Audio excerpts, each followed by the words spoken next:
Hello and welcome to the Viable Leadership Podcast. I'm Alfonzo Alexander with the NASBA Center for the Public Trust, and we're excited that you chose to join us to listen to this podcast today. Viable leadership is one that is based on a foundation of ethical leadership and ethics and integrity-based principles. And that's what the NASBA Center for the Public Trust is all about. We are so fortunate today to have the founder of the NASBA Center for the Public Trust here with us, Mr. David Costello. David is the epitome of a viable leader, and he founded this organization that is still viable today more than 20 years later because of those principles. So we're super excited to have David join us today. David, welcome to the Viable Leadership Podcast. Thank you so much, David, for being here. We're so happy to see you. How are you today? I am fantastic, and thank you so much for that introduction. And believe me, I'm honored to be here. I'm always thrilled to talk about ethics and leadership, and I love that term, viable leadership. So, David, we're excited to have you here. Let's jump right into it. Tell us your thoughts on ethical leadership. Okay, well, first of all, ethics, it's a broad term and would take me quite a while to discuss all aspects of ethics, but it helps me. I've sort of formed in my own mind an acrostic about ethics with ETHICS, and to me, it summarizes the vast array of kinds of things you could talk about in ethics. But if you can imagine, the E stands for exemplary conduct. I also like another E with that, and that's you park your ego. And I think that's part of conducting yourself, behaving yourself well, is keeping your ego in check. The T in my acrostic would be being trustworthy, and you might also, as a sub part of that, being truthful. People trust you if they can believe you. The H part is honesty. Just being out there for people, transparent, and not only telling the truth, but living it. And the I part is being involved. It's hard to be ethical if you're not around anybody, if you're not involved with people's lives. And I believe that's so important for an ethical leader, is not to be an isolationist, not to be on an island, but to actually be involved in the lives of people. And the C, of course, is character. And it's that essence of being magnanimous, and that's a quality of showing who you are, living who you are, being who you are. And then the S is one of my favorite, and that is have a spine. Be able to stand up for what you believe. Don't cower to others' opinions and negative thinking, but stand up for what is right, fair, and just. Sure. And to me, that summarizes what ethics is all about. That's phenomenal, David. You don't mind if I use that later? That'd be great. I do presentations all over the place. I could use that if you don't mind. Yeah. I'll give you credit for it, though. All right, no problem. I love it. I love it. Well, thank you. So ethics, as you mentioned, is really comprehensive, and ethical leadership and basing how you lead on a foundation of ethics can really make a significant difference. Tell me why you feel like ethical leadership is so important in the marketplace today, particularly for young professionals just getting started in their career. Well, to me, it's the foundation. It's the core of what you've got to be about. When someone hires a person, obviously they want to hire them for competency, for their skill set, but more than that, undergirding all of that, is they don't want to hire somebody if they think that person lies or that person is a cheat, and they have to worry about them leaving early, getting there late. They want to hire a person whose basic core is truthfulness, transparency, and trustworthiness. That's what they want. And many people, employers may not articulate it just like that, but basically they want a moral person, an ethical person, someone who can appreciate the truth. I'm reminded of a story about Kirk Douglas, the old actor. He was driving toward his Hollywood set one day, and he picked up a hitchhiker. Okay. And when the hitchhiker got in the car, he looked at Kirk Douglas and he said, "Do you know who you are?"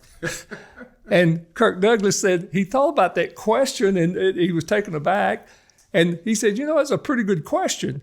Do I know who I am? And I think that's what young people going into the marketplace need to ask themselves. Who am I really? And your employer is certainly going to ask that question. So I think it's very important to have an ethical mooring, a foundation, and that'll get you farther in this world than being the most skilled accountant, the most skilled attorney, or the most skilled practitioner of any type. That's right. Knowing and understanding who you are and building who you are on that great platform of that acrostic that you just mentioned in ethics is powerful. It could be really significant. Oh, it's positive. It's powerful, very much so. So we talked about a young professional. Do ethical issues stop once you get experience and you know what's happening in the world and you're comfortable, or do they continue to come? It's a lifelong endeavor. That's it's right. A lifelong quality of ethics. I'm an author named Dan O'Reilly wrote a book called The Honest Truth About Dishonesty. And it's a book that sort of addresses your question in that he says ethics or leadership is a lifelong endeavor. And he said you got to recognize at the top that everybody cheats a little bit. Now, for those of us who teach ethics and who try to exemplify it, that statement at first sort of it sounds very negative. Actually, once in a classroom, I was addressing some students, and I made that point that everybody cheats a little. And this student raised her hand. She said, "Oh, no, you're wrong about that. I have a granny. She would never cheat." She said, "I've never heard her lie. I've never heard her do anything that would be unethical." I said, "What did your granny do? Did she work?" She worked at a pencil factory. And the young lady said, "And she would bring us home the best pencils." I said, "Oh." I said, "Do you think her boss gave those pencils to her?" "No, they make that, and they'd have damaged pencils, and she'd bring." I said, "Everybody cheats a little." Now, what your granny did was not terribly wrong, but it leads us to believe that none of us are perfect, and that's not what ethics is about. Ethics is not being perfection. Ethics is about a quality of life, a lifestyle. Mm-hmm. But O'Reilly, he went on to say that people who cheat a little still have guardrails that keep them in check, and guardrails like Sunday school or the Bible or parents or teachers. So anyway, my point is that we all will make mistakes. Yeah. We want to try to avoid the big mistakes. And once we do make a mistake, let's own up to it and then do better the next time. Yeah, David, you mentioned these guardrails, and it makes me feel a little bit bad. I know some of my guardrails. When I'm driving down the interstate and there's a guy sitting over there with some blue lights in the median over there, that's my guardrail. I better slow down a little bit. But you cheated a little bit before that. A little bit. Right. If I had to hit the brakes, I probably cheated a little bit. So great point there, because as you mentioned, those of us who work in this space and take pride in focusing on trying to do things with the highest level of ethics, we think that, no, I wouldn't ever do something that goes against what I talk about and what I teach. But those guardrails with those blue lights really bring that to life for me. So thank you for sharing that. Yeah. And, the most ethical people we know, either historical figures, Abraham Lincoln, Martin Luther King, any of them, the best people we know made mistakes. Right. But Absolutely. we would still categorize those kind of people as being ethical leaders. Yeah, for sure. Thank you for that. Let's talk about you and your career. I know you have been the CEO of multiple entities in your career. You've worked your way up from a college graduate going into a profession and then became a leader in that profession. But I want to ask you about one specific thing, and whatever it is that comes to mind that has happened in your career, what would you say is the most challenging ethical situation or decision that you've ever had to make? That's a great question, and when you've been around as long as I have in a career that spanned many years, over 50 years, you meet ethical dilemmas. And the one that comes to mind, I was president and CEO of a chemical division of a large Fortune 500 company. Okay. And we manufactured products with with a solvent base to them. And I had a marketing vice president who came to me once, and he said, "I'm leaving your company, and I'm taking some chemical formulas with me." Well, right away, chemical formulas are proprietary information. They're not to be publicly disclosed, and certainly not taken by somebody who's going to be in competition with you. I said, "Well, you can't do that." He said, "Oh, yeah, I can." He said, "The reason I can is because I know of something that happened before you got here that I'll disclose if you don't let me do this." I said, "Well, what is it that you know?" And so he began to tell me about many 55-gallon barrels of toxic waste that had been carried to someone's farm and buried. Oh, wow. And I said, "Well, keep telling me about it." He said, "Well, there were about 800 barrels of this, and now you think about 800 55-gallon barrels. That's a lot of toxic waste." That is. And I immediately had to make a decision. Well, am I going to allow him to hurt my company by taking these formulas with him, or am I going to cost my parent company a lot of money to remediate this problem? Well, I turned around. The phone's in back of me on the credenza. I turned around, picked up the phone. I called the company attorney. I said, "I got something to report to you." And this marketing vice president said, "You're crazy. You can't do that." I said, "Oh yeah, we're doing it." Yeah. Anyway, to make this very long, painful story short,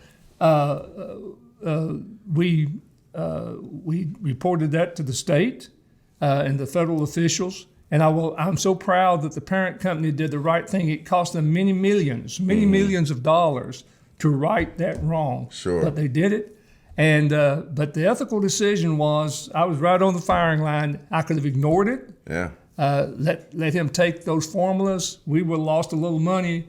The parent company would not have been out millions and millions. But years later, the people who were adjacent to that farmland would have suffered. Right. So we, I'm pleased that the parent company did the right thing, and as I look back on it, I think I would have done the same thing over and over again. Wow, that's an amazing story, David. Thank you for sharing that, and kudos to you. What I just heard you do is use your S in your ethics, that spine, because you're in a lose-lose situation. Yeah. You lose money if you give him the formulas. You put yourself at risk if you go ahead and share this upline or expose this situation, because then the company leadership could have said, no, we're not doing that. And so that really showed the spine that you have there. So I can see how ethical leadership has been a part of who you are for many, many years. And that's what makes you a viable leader. Yeah, thanks. So appreciate that. Let me ask you another question. And this is a scenario. I want to kind of get in a little scenario so young professionals or students that may be watching this, and even experienced professionals, see your perspective on maybe a challenging situation. And it's not a hard one, but one that is important and is real. So a young man worked for this organization, and up until a time where this person had some physical challenges, this young man was an outstanding performer. Then had some physical challenges and spent a little time out with an illness. And based on that, when they came back, the performance was very different. The opportunities that normally this person would have jumped on. This person had to be pushed to take advantage of them. So it really was a different person when they came back. Eventually, the individual ended up having to leave the company because of the medical challenges, and then reached back out to the manager a couple years later and said, hey, I'm applying for this new job. Love to have you make a recommendation for me. Now, the challenge that the manager had was the performance the second half was so bad that this manager was close to terminating this individual. And so now there's this dilemma. Do I write a good recommendation for this person, or do I say, no, I can't do it? What do I do? And so what would you do in that situation? Or how would you advise? And it is a tough situation because on the one hand, you've got to be careful not to divulge private information about medical conditions and that kind of thing. But at the same time, you can write a very positive letter in the sense that this person was a very good employee, did a very good job. Then there were some circumstances in his life which you may want to talk to him about, but some circumstances that I believe affected his work in the last few months he was here. I think I would try to say something like that, very positive, at the same time, be truthful, and be fully disclosing where you can. But I think it's a situation where, given our not only legal society, but also given some moral requirements, you just don't want to get into somebody's private health situation. Absolutely, absolutely. So write a letter, be honest, and maybe talk about the great things that the person did before, but then say at some point there was a gap there where performance wasn't as good due to some personal things, and I encourage you to talk to them about it. Exactly. But I believe this person has potential to be a great candidate. Right, and if that individual wants to open up to his prospective employer, that's great. Sure. And I'm sure that that employer, if it's the right kind of person, will understand. Absolutely. I think that's a great approach.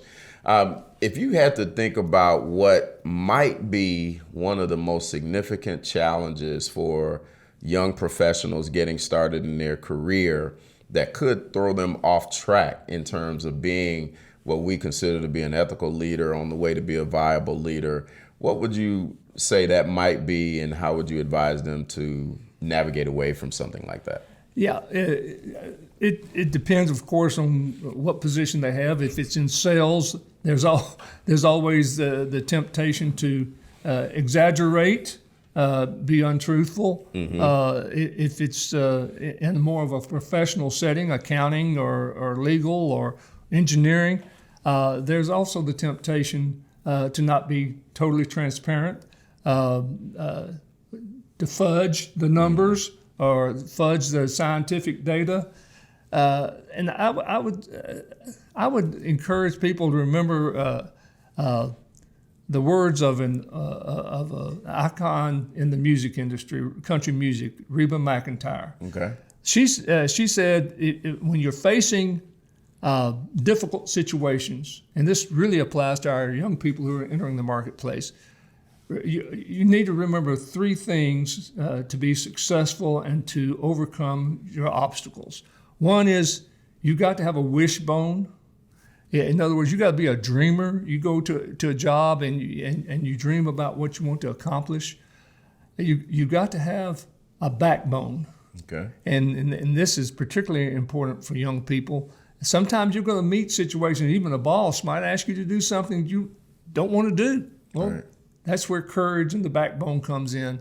And then the third one is you got to have a funny bone. Keep in mind that work and your job is not all serious all the time. Yeah. I mean, lighten up sometimes and put some humor into it. And I really do believe that wishbone, backbone, and funny bone analogy works well as you enter the workplace. But yeah, there will be challenges, but our youth today is more than up to it. Yeah. Oh, wonderful. I love it. I love all three of those bones, particularly the funny bone. But that's one I have to be intentional about. Exactly. Because I get caught up and get busy and don't take time to sit back and have enough fun. So thank you for sharing that with me. As we close, David, I just want to ask you, what would you say are your keys or your number one key to success? Wow. The number one key. I think if I had a bottom line, I would say being truthful. Okay. And that involves a lot. I once was getting ready to be deposed by an attorney, and my attorney said, "Now, before we go into this deposition, I want to go over some things with you." And the first thing he said to me, he said, "You got to tell the truth." Yes, I know that. He said, "There's the truth, the whole truth, and nothing but the truth." He said, "I want you to tell the truth."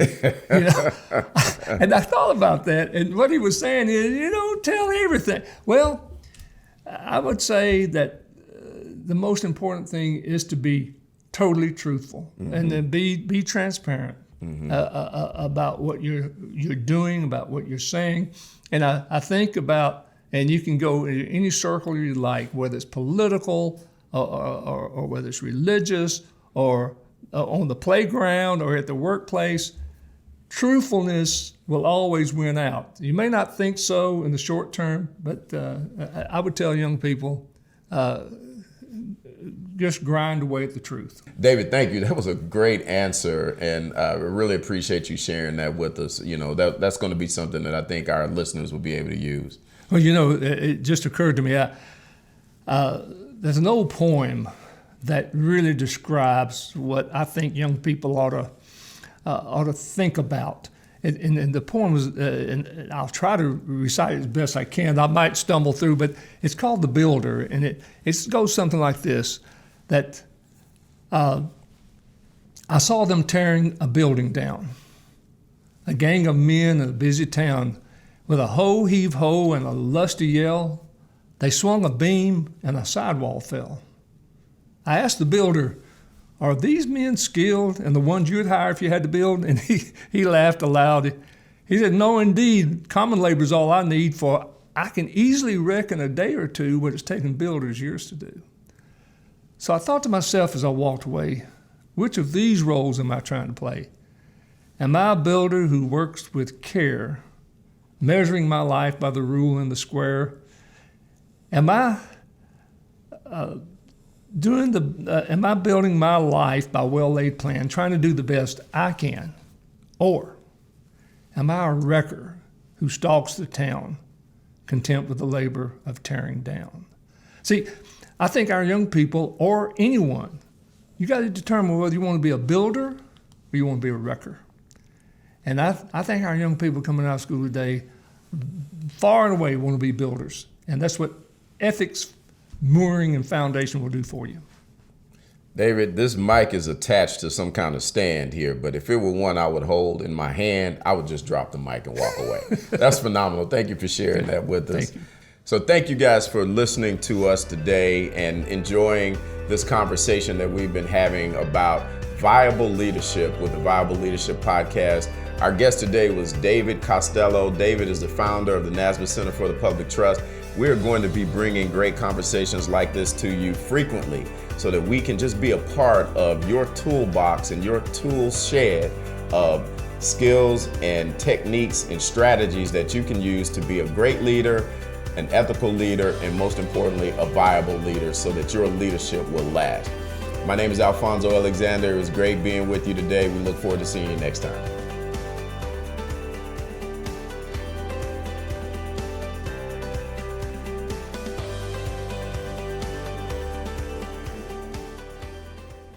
You've just listened to the Viable Leadership Podcast. Thank you for joining us today. And I also want to let you know that you can find out all kinds of other information on the NASBA Center for the Public Trust and the Student Center for the Public Trust on our website. It is the CPT, so Charlie, Paul, Tom, That's thecpt.org. There's information out there that you can find on all of the programs that we have, both for the professional marketplace as well as for students. We look forward to communicating with you and interacting with you, not just on our website, but on all our social channels as well. We're available on LinkedIn, we're available on Instagram and Facebook. So go check us out. And again, thank you for joining the Viable Leadership Podcast. Have a great one.